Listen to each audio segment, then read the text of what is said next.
Vegetable gardening isn't nearly as hard as some people would make it out to be. In fact, I'd say it's actually pretty easy. There's really only three things that you need to worry about when you're vegetable gardening. That's sun, soil, and water. One thing that vegetable plants need is a lot of direct sunlight in order to thrive. You're going to want at least 6 to 8 hours of direct sunlight where the sun is shining directly on the plants for them to do well. Now, if you'll see, my spot right here is up against a fence. I'm just barely getting the 6 to 8 hours because the sun goes right over here and then it goes down behind my house on the other side. But it's still enough. As you can see, my plants are doing pretty well. So if you're creative and you look around your yard, you can probably find a spot where you're going to get those 6 to 8 hours of direct sunlight. Watering is another important aspect of vegetable gardening.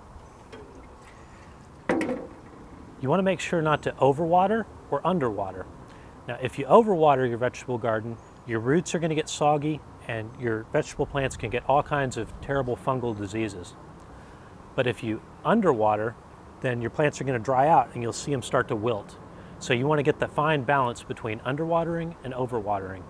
If it's been raining all week, you might not need to water at all, but if it's been 95 degrees because it's a hot summer and it hasn't rained in 2 weeks, you might need to water as much as once or twice a day.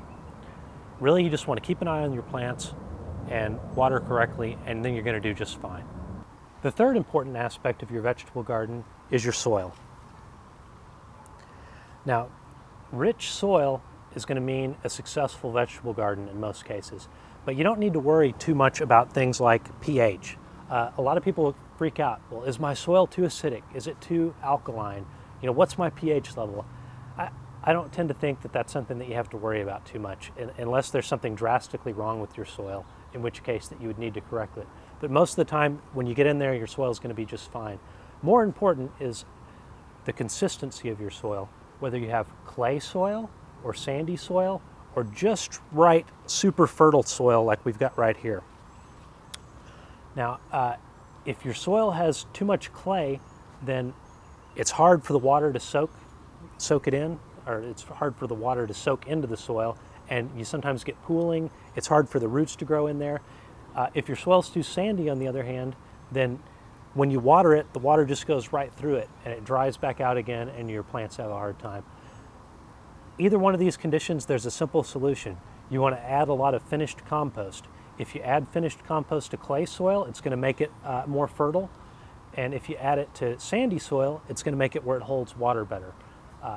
So that's a good solution if you're worried about your soil quality. So if you take care of the three basics, sunlight, soil, and water, your garden's going to take good care of you. It's really not that difficult, so why don't you give it a try?